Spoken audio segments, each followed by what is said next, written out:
Muli nating balikan ang Passion Week upang hindi tayo mailigaw ng sinuman mula sa katotohanan.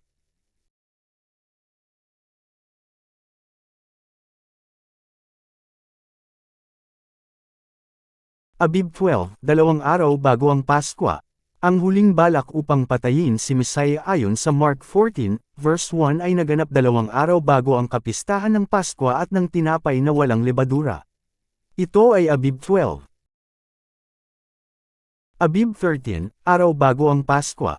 Ang huling hapunan ay naganap sa araw na ito ayon sa John 13, verse 1.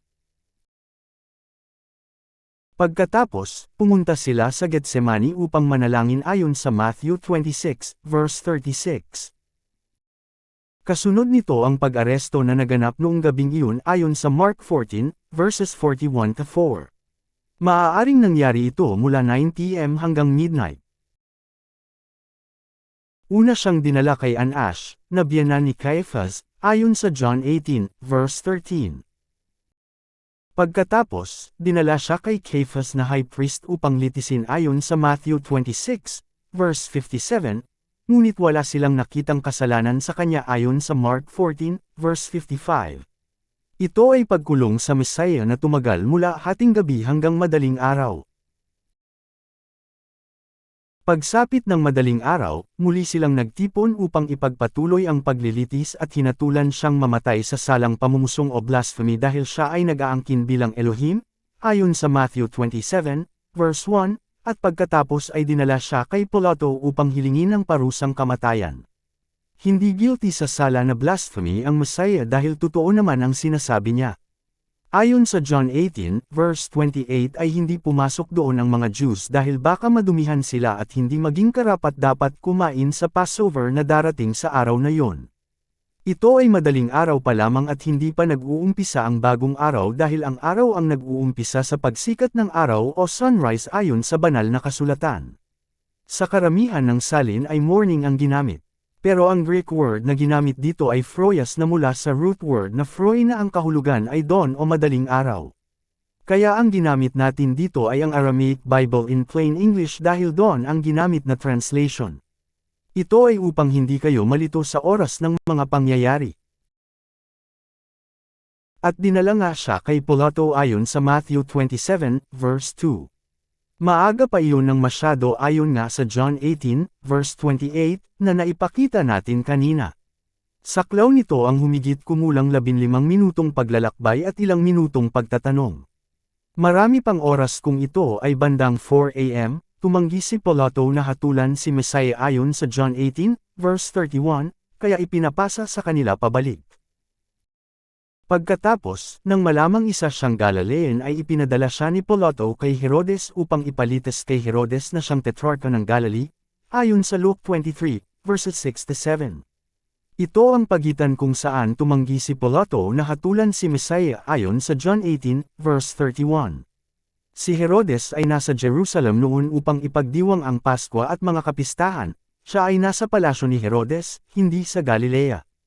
Ito ay 10 hanggang 20 minutong lakad lamang mula kay Pilato sa Antonia Fortress, na malapit sa Temple Mount, papunta sa palasyo ni Herodes sa west ng Temple Mount. Wala ring nakitang kasalanan si Herodes sa kanya, sa halip, si Herod Antipas ay isang tagahanga ng Messiah dahil sa mga nababalitaan niya kaya nais niyang makakita ng himala sa harapan niya. Subalit walang tugon ang Messiah.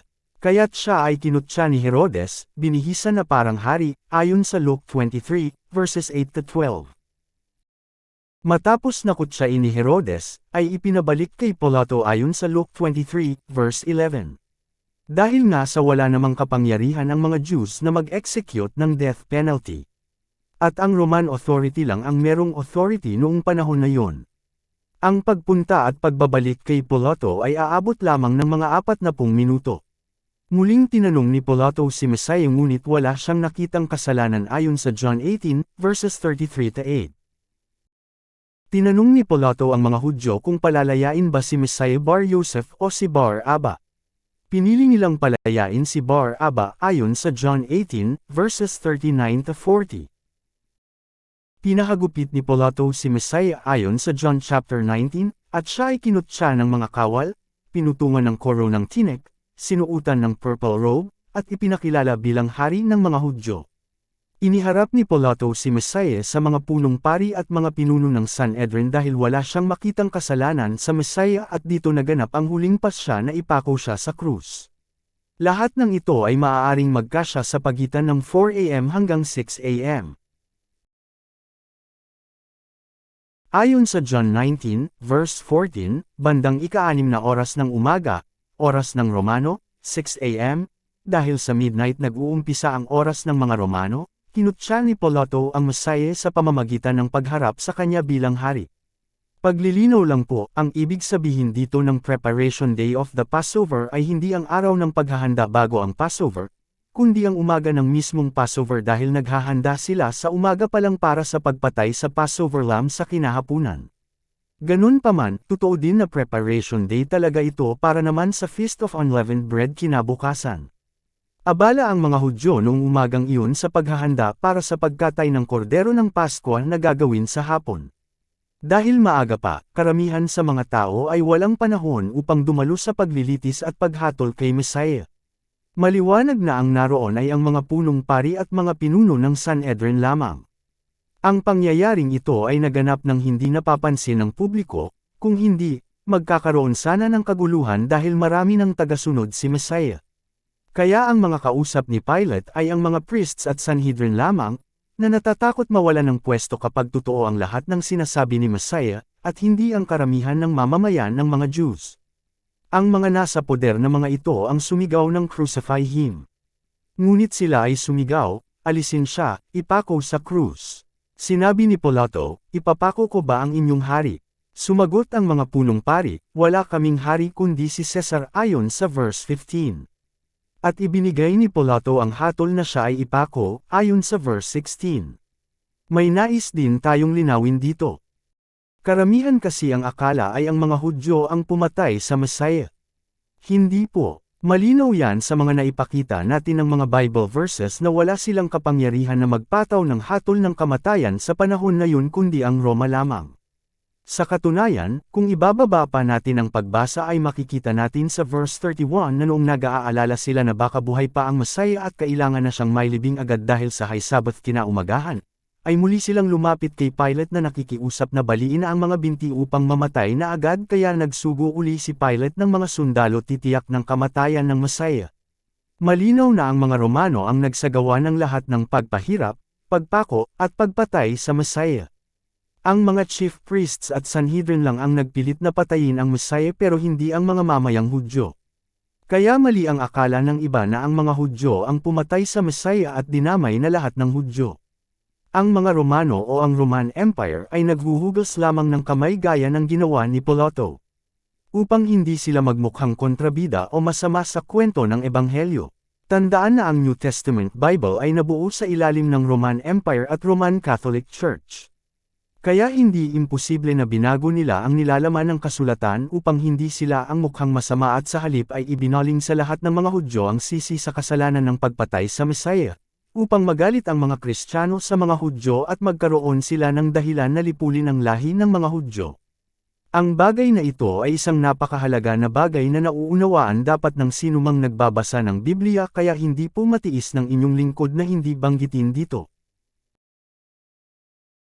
Nagsimula ang pagpapako sa krus sa 3 oras ayon sa Mark 15, verse 25.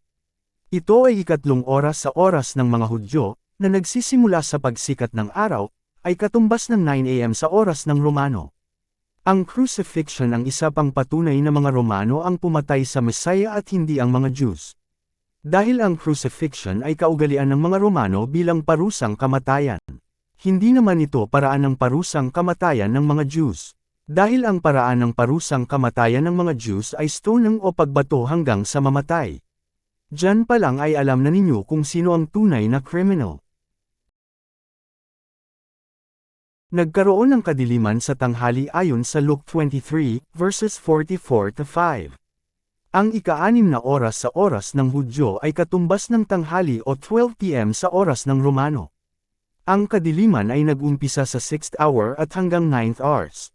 Kaya kung sa oras natin ay mula tanghaling tapat hanggang 3:00 ng hapon.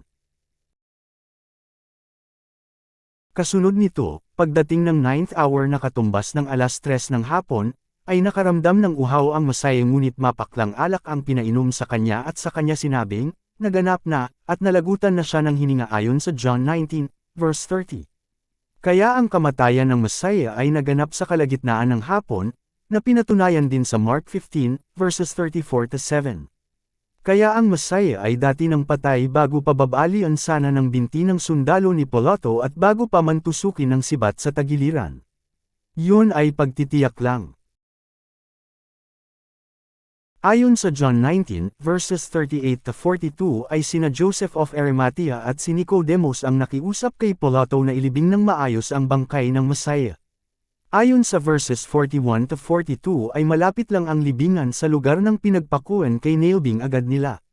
May sapat na panahon mula 3:00 ng hapon hanggang bago lumubog ang araw. Wala naman embalsamo noon kaya mahaba na ang 3 oras para sa paglilibing. Kaya hindi totoo ang sabi ng iba na halos buong gabi daw na inayos ang paglilibing. Ang totoo, ayon sa Luke 23, verses 55-6, ay mag-uumpisa na ang Sabbath at naroon din ang mga kababehan na naghanda din ng mga spices sa pag-uwi at pagkatapos ay tumigil na sila bilang pagsunod sa Sabbath. Linawin din po natin ito ng bahagya. Totoo na preparation day ito para sa Sabbath na darating kinabukasan na weekly Sabbath at annual Sabbath naman ng Feast of Unleavened Bread. Pero maraming nagkakamali ng pangunawa sa mga verses na ito kaya linawin po natin. Una, ang ipinangilan nila sa gabing ito, ay hindi po ang weekly Sabbath at hindi rin ito ang annual Sabbath dahil kinabukasan pa po yung mag-uumpisa pagsikat ng araw. Pangalawa, hindi po ito nangangahulugan at katibayan na ang araw o ang Sabbath ay nag-uumpisa sa gabi o sunset. Pangatlo, ang Sabbath po ay hindi nangangahulugan na pahinga at hindi limitado sa 7th-day weekly Sabbath. Marami pong uri ng Sabbath sa Biblia. Isang halimbawa na dyan ang ikapitong araw ng Feast of Unleavened Bread, ang 50th day ng Feast of Sevens, at ang 10th day na Day of Atonement. Karamihan ng Sabbath ay sa daytime, from sunrise to sunset. Pero may Sabbath na from sunset to sunset, gaya ng Day of Atonement. At may Sabbath na gabi. Ito ang Passover night. Ang ipinangilan ng mga Jews sa unang gabi ng kamatayan ng Masaya ay ang Passover Memorial Dinner kung kailan kinakain ang Passover lamb, na hindi nakakain ang Masaya sa taong yun dahil siya ay pinatay ng hapon na yun. Sa sumunod na araw, matapos patayin at ilibing ang Masaya, ay muling nagtipon ang mga chief priests at Pharisees at lumapit kay Pilate na sinasabi na baka nakawin ng mga alagad ng Masaya ang bangkay niya upang palitawin na muli siyang nabuhay dahil noong nabubuhay pa ang sabi ay muli siyang babangon sa ikatlong araw. Kaya pinabantayan at siniguradong nasasarhan ng maayos. Mababasa yan sa Matthew 27, verses 62-5. Ito ay Abib 15 na araw ng weekly Sabbath at annual Sabbath ng Feast of Unleavened Bread. Damako na tayo sa ikatlong araw. Sa Abib 16. Sa araw na ito ay nakalibing pa ang Masaya at hanggang gabi upang mabuong ang 3 days and 3 nights na sign of the true Masaya. Dumiretso na tayo sa madaling araw bago sumikat ang bagong araw. Ayon sa mga salaysay ng kasulatan, dumalaw sa libingan si Mary Magdalene at 2 pang babae. Sa madaling araw na ito, bago pa magbukang liwayway ang susunod na araw. Pero pagdating nila doon ay nakabukas na ang libingan at wala na doon ang bangkay ng Masaya. Walang paliwanag ang ibang gospel writers bago ito nabuksan, pero ang Matthew lang ang may paliwanag. Ayon sa Matthew chapter 28, bago pa dumating ang mga kababehan ay nagkaroon ng malakas na lindol. May bumaba na anghel mula sa langit, binuksan ang pintuan ng libingan, nagliliwanag na parang kidlat ang anyo nito at ang kasuotan ay kasamputi ng yelo, ang mga bantay na sundalo ay nahintakutan at hinimatay lahat. Kaya pagdating ng mga kababehan ay dati na itong bukas at sabi ng anghel ay wala na ang katawan ng Masaya doon dahil muli na siyang bumangon. Pansinin ninyo ito, hindi binuksan ng anghel ang libingan para makalabas ang Masaya. Dahil kaya naman lumusot sa pader o sa kahit ano ang Masaya. Binuksan lamang ito ng anghel upang makapasok ang mga tagasunod ng Masaya at makita nila mismo na wala na doon ang bangkay niya kundi muli na itong nabuhay. Malinaw dito na dati nang muling nabuhay ang Messiah bago pa binuksan ito ng anghel sa madaling araw. Ayon sa verse 1, papunta pa lang sa bukang liwayway nang dumalaw ang mga kababehan. Madilim pa at hindi pa sumisikat ang araw. Kaya ito ay bahagi pa ng Abib 16. Dito na tayo sa sumunod na araw, ang Abib 17. Upang maunawaan natin ang araw na ito ay himilin muna natin ang Matthew 28, verse 1. Ang araw daw na ito ay ang first day of the week. Sa biglang tingin mukhang tama naman kasi pagkatapos ng Sabbath ay ang first day of the week. Kaya lang ang weekly Sabbath bago ito ay ang Abib 15. Paanong nasabi na pagkatapos ng Sabbath samantalang isang araw ang pagitan bago ang Abib 17? Isang araw na ang lumipas bago ang Abib 17. Ito po ang sinasabi ko sa inyo na maraming uri ang Sabbath. Ang Greek word na ginamit sa after the Sabbath ay Sabbaton at ang Greek word na ginamit dito para sa week sa first day of the week ay Sabbaton din. Paanong nangyari na nagtapos ang Sabbath at nag-umpisa uli ang Sabbath? Yan mismo ang ibig nating sabihin, na maraming Sabbath sa Biblia na hindi inaasahan ng karaniwang nagbabasa. Sa kahulugan gaya ng Passover night, ang day and night ng Abib 16 na siyang day of first fruits at the night to be much observed ay maituturing na Sabbath din. Kaya ito ang pinakamalapit na Sabbath na nagtapos bago ang sinasabing first day of the Sabbaton. Ang isinalin na first day of the week ay ang Greek words na mian Sabbaton, ang ibig sabihin ay one Sabbaton. Hindi sinabing first at walang sinabing day. Ito ay ang umpisa ng pagbibilang sa Feast of Sevens. Hindi po ito ang topic natin dito kaya panoorin nyo na lang po ang mga naunang videos natin na pinapaliwanag yan. Pero bago natin iwanan yan ay linawin ko rin na magkaiba ang Hebrew words na Shabbat at Shabbaton pero magkasama at may connection. Balik na tayo dito sa Abib 17. Ayon sa Luke chapter 24, verse 1, ay dinala na ng mga kababehan ang mga spices at fragrances na inihanda na nila sa Luke 23, verses 56. Mula pa ito sa araw na inilibing ang Messiah. Ibig sabihin, hindi nila dinala ito sa libingan noong nakaraang araw, ang Abib 16, dahil isa itong Sabbaton. Kasunod nito ay bumalik si Mary Magdalene upang balitaan sina Kefa at ang mga alagad na wala na sa libingan ang Messiah. Agad na nagpunta si Kefa at si Yochanan at nakita nilang wala na nga doon ang katawan ng Messiah. Ito ang mga tunay na pagkakasunod-sunod ng pangyayari mula sa Last Supper, sa Crucifixion, sa Resurrection, at hanggang sa unang araw pagkatapos ng Resurrection. Ang Last Supper ay naganap sa gabi ng Abib 13. Ang Crucifixion ay naganap sa araw ng Abib 14, na siyang araw ng Passover. Ang sepulture na kinalalagyan ng katawan ng Messiah ay pinabantayan sa araw ng Abib 15, na siyang high day dahil weekly Sabbath at annual Sabbath. Ang resurrection ay naganap bago matapos ang gabi ng Abib 16, bago sumikat ang araw. At nagtapos tayo sa Abib 17, kung saan dumalaw ang mga alagad ng Messiah sa kanyang libingan. Lahat ito ay tugma sa mga kapistahan na ito, na ating sinusunod sa bawat taon. Kaya mali ang mga paniniwala ng iba tungkol sa Long Passion Week.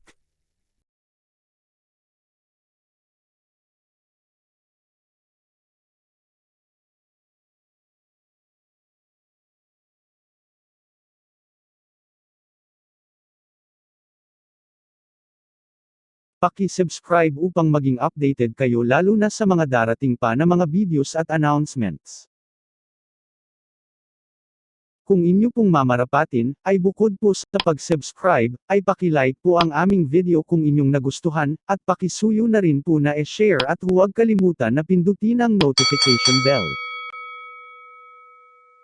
Kung kayo po ay may katanungan po na, at anumang concern ay paki-comment po sa ibaba.